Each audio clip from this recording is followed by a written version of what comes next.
Obrigado, Paulo. Graças e paz, queridos. Amém.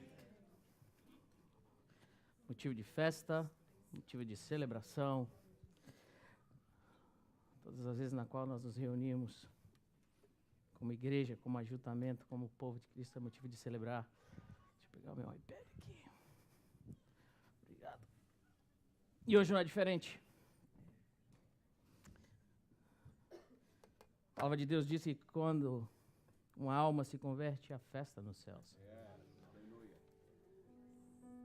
Talvez se nós acabássemos o nosso serviço por aqui, já teríamos cumprido o nosso papel, porque hoje uma vida se decidiu morrer e reviver, descer as águas. Esse é o simbolismo do batismo. O batismo de arrependimento que João Batista fazia. Mas nessa manhã eu quero compartilhar uma palavra na qual foi desafiado e proposta pelo pastor Maurício, cujo tema chama-se Emanuel. Aliás, é o tema do nosso Natal. Eu quero compartilhar um pouco, refletir com você acerca desse tema, do Deus Emanuel. Quero convidar você a abrir as suas Bíblias no Evangelho de Mateus, capítulo 1.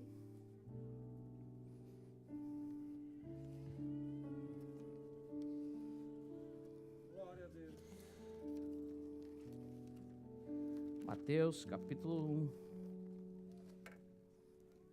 Versículo 22.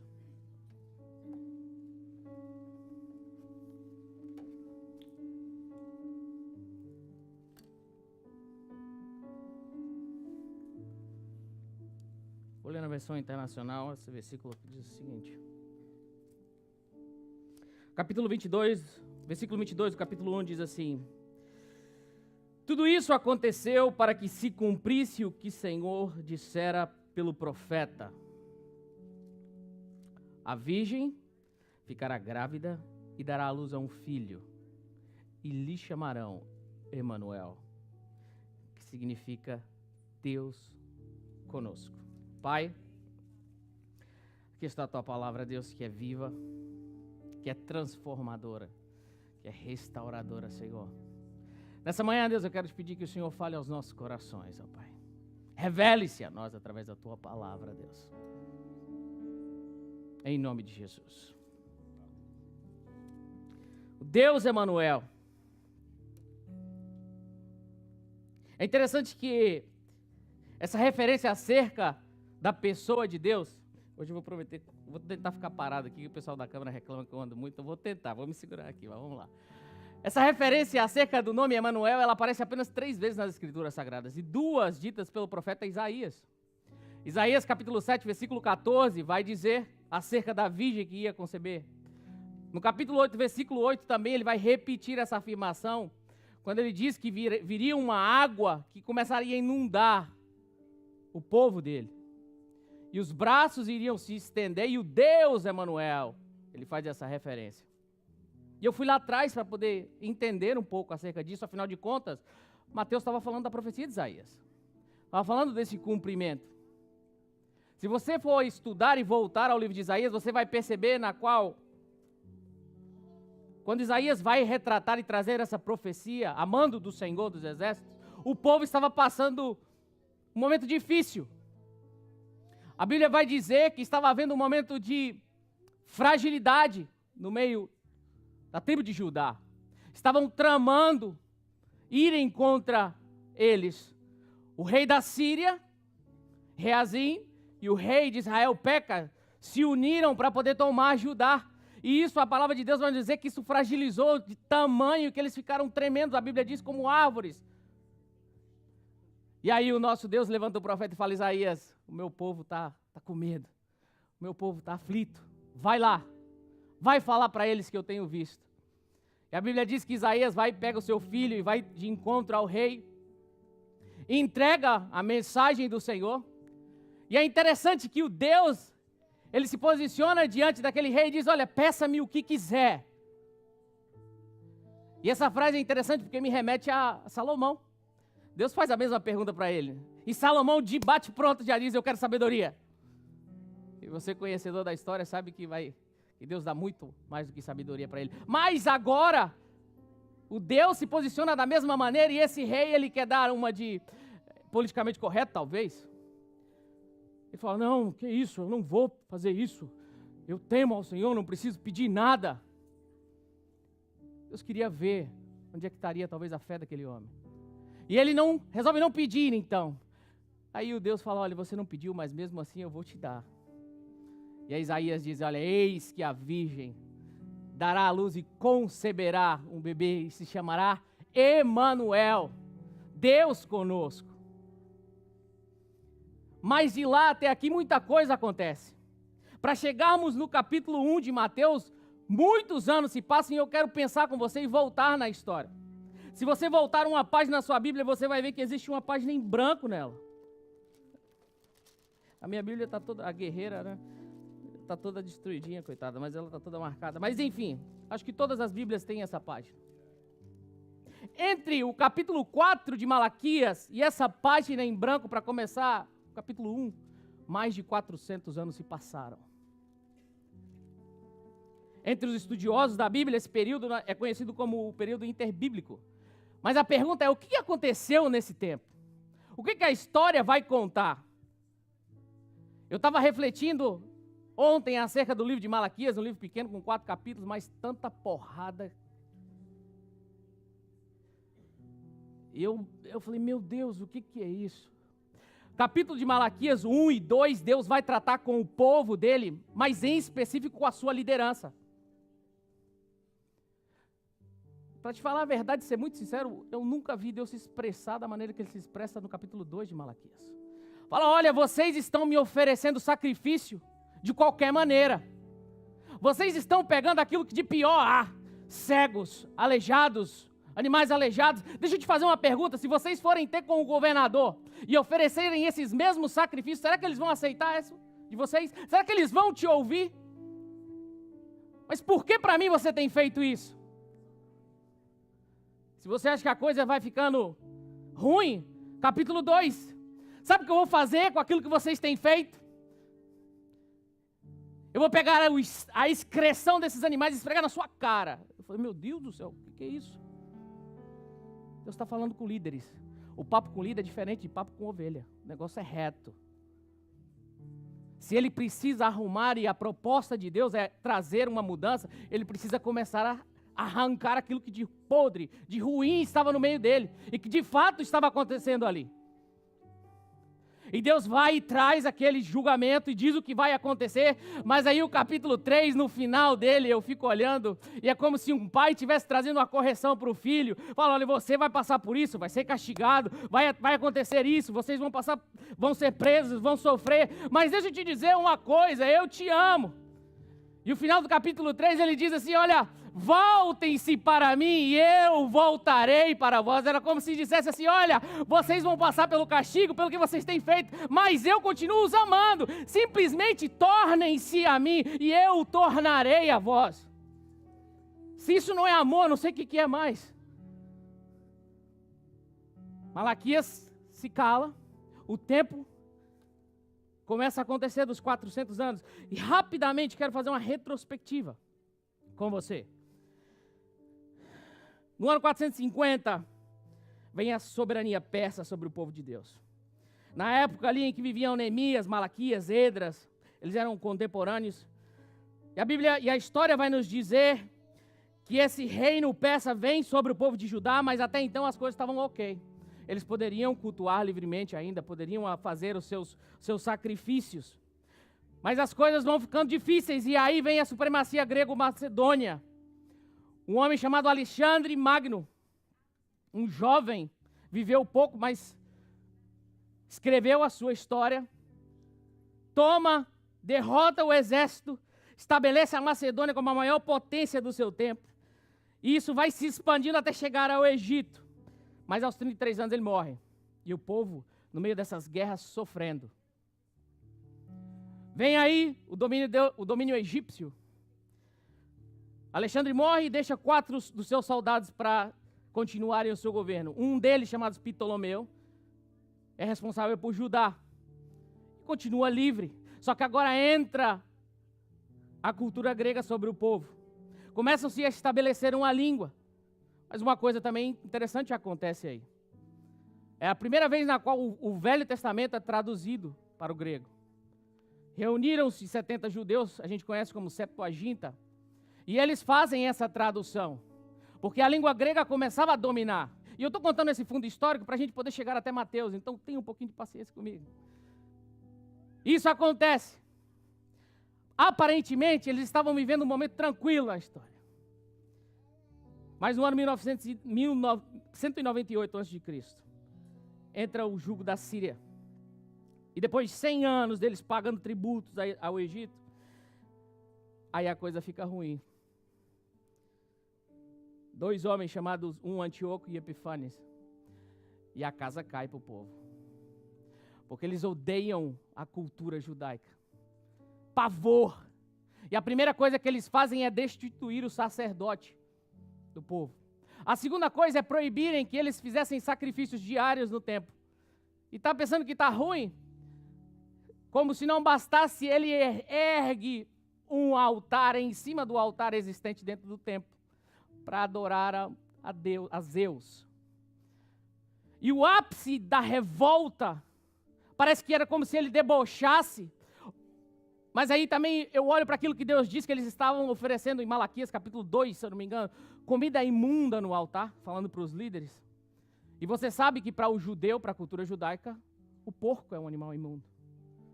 É como se esse rei estivesse querendo zombar da cara dos judeus, então ele pega um porco e oferece em cima do altar. Isso causa uma revolta geral naquele povo. Mas a história vai dizer que logo ali na frente, Deus levanta um homem chamado Matatias e começam uma rebelião para tomarem Jerusalém e o templo de volta, e a história vai dizer que eles conseguem tomam de volta, purificam o templo. Parece que as coisas agora estão começando a funcionar. O sol da justiça que Malaquias disse que ia raiar, parece que começa a brilhar. Mas aí vem o Império Romano e domina o povo judeu. E é aí que Jesus entra. É nesse contexto na qual Jesus entra. Mas é lindo voltar e entender aquilo que Malaquias estava dizendo. Ele disse, olha, perseverem, mantenham-se firmes, porque o sol da justiça levantará as suas asas. Mateus capítulo 1, o Deus Emanuel. Um grande evento acontece na terra. Agora Deus está caminhando sobre ela. Já imaginou o que é isso? A luz do mundo descrita por João estava ali, caminhando nas proximidades locais. Malaquias vai dizer sobre o mensageiro que vai preparar o caminho dele. E você sabe quem é? A voz do que clama no deserto, João Batista. Mas o que eu consigo entender é que no momento na qual Jesus, ele entra em cena, ainda no ventre de Maria, eu quero levar você a observar isso comigo. É como se no horizonte começasse a sair os raios do sol. Já observou o nascer do sol? Já observou desde o início? No Brasil a gente tem o costume às vezes de ir para a praia de manhãzinha, logo depois do ano novo, para poder esperar o raiar do sol. E quando está tudo escuro, de repente as cenas, o céu começa a mudar. O sol ainda não saiu, mas uma luz começa a entrar e mudar aquele cenário. Jesus estava ali. O sol da justiça estava começando a nascer. E algumas pessoas parece que estavam em lugares altos que conseguiam ver o raiar do sol antes dos outros. Lucas, capítulo 1, versículo 39, vai dizer de uma mulher chamada Isabel, na qual Maria vai encontrar-se com ela, e o filho ainda dentro do seu ventre. A Bíblia diz que quando ela se encontra com Isabel, só apenas o pronunciar, ouvir a voz, o bebê começa a se agitar dentro de Isabel, e ela começou a ser cheia do Espírito Santo, e começou a trazer uma profecia. Ei, Jesus estava lá dentro ainda, calma lá. Mas o Filho de Deus já está presente na terra, as coisas começaram a mudar, a esperança começa a nascer, o Espírito de Deus começa a envolver, ela diz, olha, agraciada sou eu, porque vem me visitar a mãe do meu Senhor, cheia do Espírito Santo. Os raios solares, o sol da justiça começa a brilhar.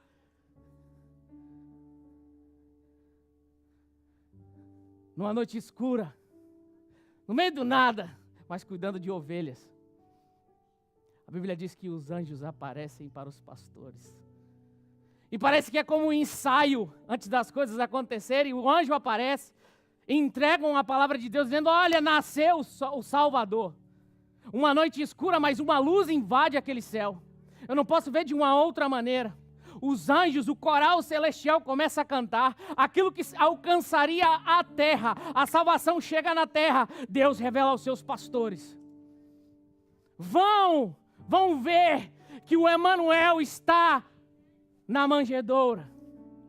Corram, a salvação chegou. O sol está brilhando. E aí eu me encanto com um homem chamado Simeão. Fantástico. Sabe, gente? Sabe, pastor, a Bíblia diz que nesse período Deus não falou. Talvez ele não tenha falado com o povo. Mas ao ler a história de Simeão, eu percebo que Deus, mesmo nesse silêncio para o povo, ele falava com os seus. É por isso que ele pede que perseverem. Ainda que ele não fale com a multidão, ainda que ele não fale com a massa, aqueles que perseveraram e se dobraram diante do Senhor, ouviram a voz dele. Foram capazes de ser guiados pelo Espírito Santo, porque a minha Bíblia vai dizer que Simeão teve uma promessa de Deus, da qual ele veria o Salvador. Quem falou para Simeão? Deus estava em silêncio? Parece às vezes que Deus pode estar em silêncio no meio da multidão. Mas no individual, quando você dobrar o seu joelho, se quebrantar na presença dEle, Ele vai falar com você. Deus, Ele pode ter deixado de falar durante esse tempo, mas Ele jamais deixou de agir. Ele jamais deixou de trabalhar. Uma reforma era preciso acontecer? Sim. Já fez uma reforma? Já quebraram as paredes? Era como se esse povo nesses anos tivessem sido quebrados. E aí apareciam esses momentos de refrigério, de alívio, pastor, que viviam tranquilos, mas rapidamente eram abreviados novamente, e esse povo passava nessa mão. Estavam sendo quebrados, estavam sendo moídos. Você vai ver que até o período de Jesus, alguns resquícios dessa reforma ainda estavam em pé e precisariam ser quebrados, e Simeão vai revelar isso para a gente. Para mim, uma das profecias mais fantásticas. Maria e José vão ao templo com o menino, e ele está lá guiado pelo Espírito Santo. Outra referência que vai dizer que guiados foi Jesus ao ser levado pelo deserto. Mas Simeão foi guiado pelo Espírito Santo até o templo. Chegando lá, ele toma o menino nos braços e abra sua Bíblia comigo. Deixa eu compartilhar isso com você. Lucas, capítulo 2, versículo 8 ao 16. Olha que fantástico. Diz assim: completando-se o tempo da purificação, a purificação deles, de acordo com a lei de Moisés, José e Maria levaram a Jerusalém para apresentá-lo ao Senhor, como está escrito na lei do Senhor. Todo primogênito do sexo masculino será consagrado ao Senhor. E para oferecer um sacrifício de acordo com o que diz a lei do Senhor, 2 rolinhas ou 2 pombinhos. Havia em Jerusalém um homem chamado Simeão, que era justo e piedoso, e que esperava a consolação de Israel. E o Espírito Santo estava sobre ele. E fora-lhe revelado pelo Espírito Santo que ele não morreria antes de ver o Cristo. Movido pelo Espírito, ele foi ao templo. Quando os pais trouxeram o menino Jesus para lhe fazer conforme o costume da lei, Simeão tomou nos braços e louvou a Deus, dizendo, presta atenção nisso: ó soberano, como prometestes, agora pode me despedir em paz, ou seja, agora eu posso morrer em paz, pois os meus olhos já viram a tua salvação. A salvação que preparastes à vista de todos os povos. Não era para um povo, mas para todos os povos. Luz para revelação aos gentios. Quando eu leio isso aqui, isso mexe comigo, porque está falando de mim e de você. Nós entramos aqui. A salvação não era para o povo judeu apenas, mas para a humanidade. Luz para revelação aos gentios e para a glória de Israel, o teu povo. O pai e a mãe do menino estavam admirados com o que fora dito a respeito deles. Então Simeão os abençoou e disse a Maria: peraí, não acabou ainda, Maria, tem mais para você. Este menino está destinado a causar a queda e o soerguimento de muitos em Israel, e a ser um sinal de contradição, de modo que o pensamento de muitos corações será revelado. E aí ele também vai falar da crucificação. Quanto a você, mulher, uma espada atravessará a sua alma. O roteiro da história de Jesus está aqui, revelado pelo Espírito Santo. Eu acredito que eles não tinham a compreensão exata do que esse homem estava falando. Nós, lendo hoje, compreendemos por toda a história, por todo o seu acontecimento. Mas já parou para olhar um sol a meio-dia sem óculos? Você fica cego. Era como se Simeão estivesse descortinando o sol e falando: olha para esse sol aqui. E ficaram cegos. Deus está conosco. E o que isso significa? A queda de alguns. A reforma ela estava contínua, ela estava em andamento. Você sabe que os líderes daquela época ainda estavam em resistência. A corrupção ainda estava era predominante, mas Deus agora está conosco. Ele veio a começar a levantar novamente as paredes, a reerguer o templo. O capítulo de Malaquias, no capítulo 3, ele vai dizer algo fascinante. Aquilo que vocês me pedem, eu farei. Eu virei habitar no templo de vocês. Mas vamos seguir a história. Deus está conosco, pastor. Caem alguns e erguem-se outros.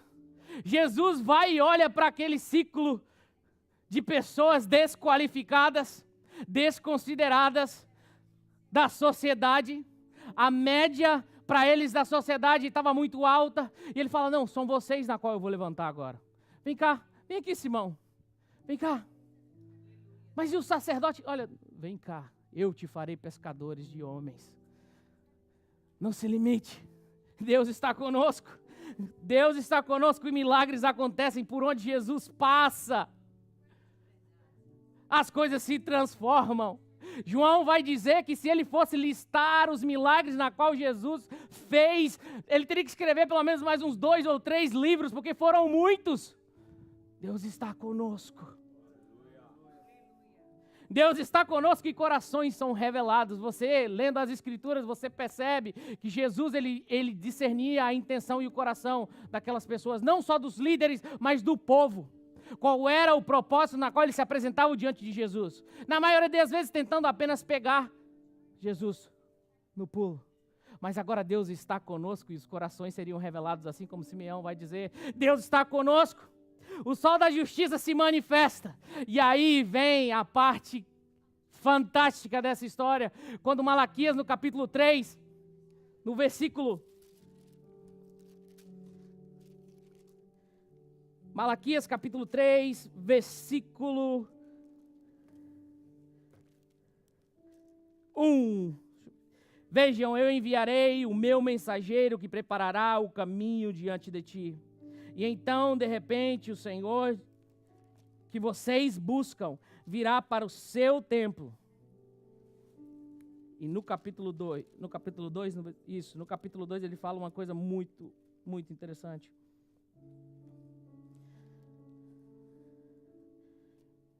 Jesus. Capítulo 2.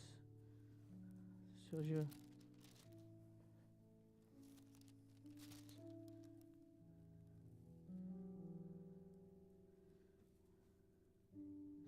Capítulo 4, perdão, achei. Capítulo 4, versículo 2. Diz assim: mas para vocês que reverenciam o meu nome, o sol da justiça se levantará, trazendo cura em suas asas. Sol tem asa? E vocês sairão e saltarão como bezerros soltos. Espera aí, tem alguém preso aí. Quando é que o sol da justiça levanta as suas asas? Senão na cruz do Calvário, enquanto ele é levado ali, e ao erguer os seus braços dizer: Pai, está tudo consumado. Se não é aí que a cura vem para nos salvar e restaurar, curando todas as enfermidades, como Isaías vai dizer, pelas suas pisaduras nós fomos sarados. Por um momento, o filho se distancia do pai para que para sempre nós possamos estar juntos. Por um momento ele diz: Pai, por que tu me desamparaste? Para que eu e você possamos estar hoje diante dele. É Deus conosco, mas através da cruz ele foi para voltar e habitar em nós. Malaquias vai dizer: habitar no templo. Onde é que é o templo de Deus hoje, gente?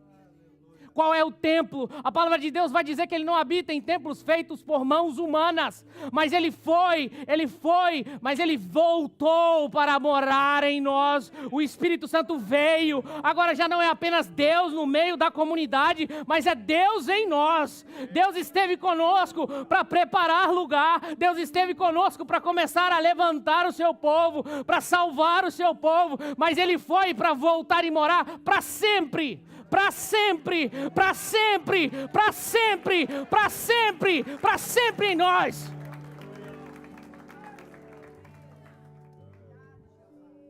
Você tem noção do que é isso? O pastor Edmeia falou um tempo atrás e eu quero refrescar isso. Nós temos a presença dele dentro de nós. Sabe de uma coisa? Você acha que você é pouca coisa? Tem um homem na Bíblia que vai dizer que ele é o perfil, o role model de Deus. Um homem, achei Davi, um homem segundo o meu coração. Davi desejava ter talvez o que você tinha, o que você tem. Porque a palavra de Deus diz que no Velho Testamento o Espírito Santo vinha, ia. Em Simeão, que trouxe essa profecia fantástica, o Espírito Santo estava sobre ele. Guess what? Ele vive em você. Ele vive em você. Talvez o homem que é chamado segundo o coração de Deus, se tivesse um pedido, ele fala, aliás, ele faz isso. Deus, ele não retire de mim o teu espírito, não é isso a oração de Davi? Não retire de mim o teu espírito. Sabe de uma coisa? Você não precisa fazer essa oração, porque ele habita dentro de você. Aquilo que muitos profetas no Velho Testamento poderiam ansiar ou ansiavam, você o tem. Você o tem, porque Deus um dia esteve conosco e Ele mudou a nossa vida, Ele preparou o habitar, o tabernáculo. A Bíblia vai dizer que Ele tabernaculou conosco. Deus está conosco, mas Ele está em nós. E se Ele está em nós, há esperança de glória. Que esse Natal que se aproxima seja diferente para você. Que você possa levar a esse Deus que vive dentro de você para outras pessoas. Que esse Deus que se move dentro de você possa tomar e inundar a sua alma de uma forma tamanha que as pessoas comecem a sentir o cheiro, perceber o cheiro dele. Tem alguma coisa diferente aqui, eu sei o que é. O Deus que vive em mim está se manifestando. Olha, alguma coisa está acontecendo no lugar onde essas pessoas têm se reunido. Sabe de uma coisa? É o Deus que vive em mim. É o Deus que vive em mim. É o Deus que vive em mim. Nós temos que celebrar isso. Porque Ele mudou e continua mudando a nossa história e a nossa vida.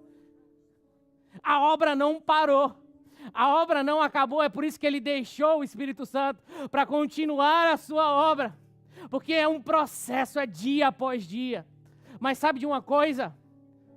Se você quer crescer, é preciso que você se alimente aquilo que você deseja que cresça. Quer que uma coisa não cresça, não alimente-a. Sabe de uma coisa? O Espírito Santo está aí, clamando, pedindo para você, olha, eu quero fluir através de você. Eu não vim apenas para te encher, mas para que você possa transbordar. Não se contém apenas ser cheio aqui, mas a contagiar os outros. Simplesmente olhe para mim, torne-se para mim, busque a minha face, busque a minha presença, venha até a mim, eu vou te dar. Feche a porta do seu quarto, fala comigo em secreto, porque aí eu vou abençoar você. Deus conosco. Se não é motivo para você celebrar, eu não sei o que mais seria. 400 anos? Quanto tempo se passou? Quanta gente ficou pelo caminho? Mas ele jamais falhou. Aquilo que ele prometeu, ele cumpriu. E ele está disposto a cumprir em nós. Ele está disposto a cumprir em nossas vidas. Deus conosco. A história muda. Deus conosco. O sol da justiça brilhou para sempre. Deus conosco, Ele vai, mas nos deixa o Consolador. Vocês não vão ficar sozinhos. E quando o Consolador vem, queridos, você conhece a história, você viu o que acontece em Atos. Enchem aquelas pessoas que estavam reunidas, buscando intensamente, obedecendo aquilo que Jesus dissera. Eles perseveraram. E a promessa veio. Quando a promessa de Deus veio, Espírito veio habitar dentro daqueles homens.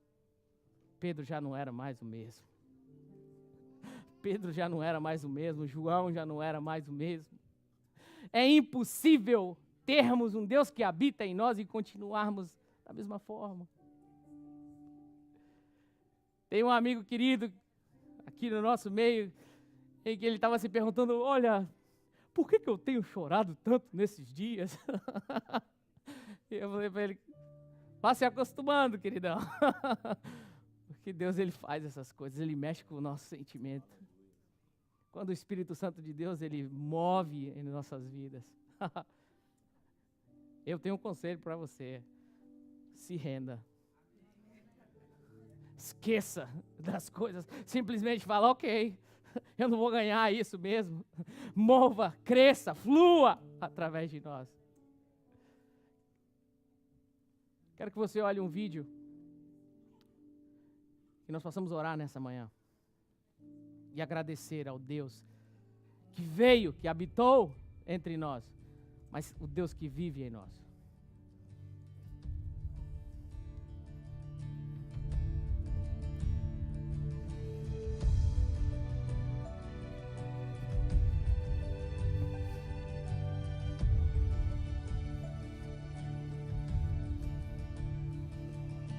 Enquanto as lutas vêm me afogar e a angústia tenta me sufocar, o teu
qualquer lugar, independente do momento, Ele está. Pai, obrigado, Deus, porque Tu és um Deus presente em nossas vidas. Nós muitas vezes não conseguimos perceber o Teu agir, mas o Senhor ali está. O Senhor não nos desampara. O Senhor não nos deixa sós. Nós Te agradecemos, Pai, porque Tu és presente em nós. Pelos livramentos, pelas portas abertas, pelo consolo, pelo Teu agir em nós. Tu és um Deus que estás conosco, mas acima de tudo um Deus que vive em nós. É com esse Deus na qual nós queremos nos relacionar a cada dia.